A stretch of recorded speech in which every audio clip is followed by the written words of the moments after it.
মাত্র ২১ মাইল চওড়া একটি জলপথ, কিন্তু এর প্রভাব পুরো বিশ্ব অর্থনীতিতে। হরমুজ প্রণালী নিয়ে এখন নতুন করে প্রশ্ন উঠেছে, এই রুটে আসলে নিয়ন্ত্রণ কার, যুক্তরাষ্ট্র নাকি ইরান? মার্কিন প্রশাসনের পক্ষ থেকে দাবি করা হয়েছে এই গুরুত্বপূর্ণ সমুদ্রপথে তাদের নজরদারি ও নিয়ন্ত্রণ রয়েছে, কিন্তু বিভিন্ন আন্তর্জাতিক প্রতিবেদনে ইঙ্গিত বাস্তব চিত্র কিছুটা ভিন্ন।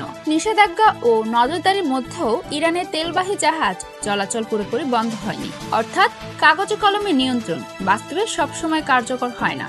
ইরান এই পরিস্থিতিকে ব্যবহার করেছে ভিন্ন কৌশলে, যেমন জাহাজের ট্র্যাকিং সিস্টেম বন্ধ রাখা, অন্য জাহাজের তেল স্থানান্তর করা এবং বিকল্প রুট ব্যবহার। এই শ্যাডো শিপিং কৌশল নিষেধাজ্ঞা এড়ানোর একটি কার্যকর উপায় হিসেবে ব্যবহৃত হচ্ছে।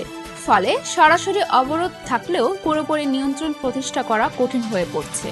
এই প্রণালী দিয়ে বিশ্বের একটি বড় অংশের জ্বালানি পরিবাহিত হয়, তাই এখানে যে কোনো উত্তেজনা সরাসরি প্রভাব ফেলে আন্তর্জাতিক বাজারে। ইরান এই ভৌগোলিক অবস্থানকে একটি কৌশলগত শক্তি হিসেবে ব্যবহার করছে।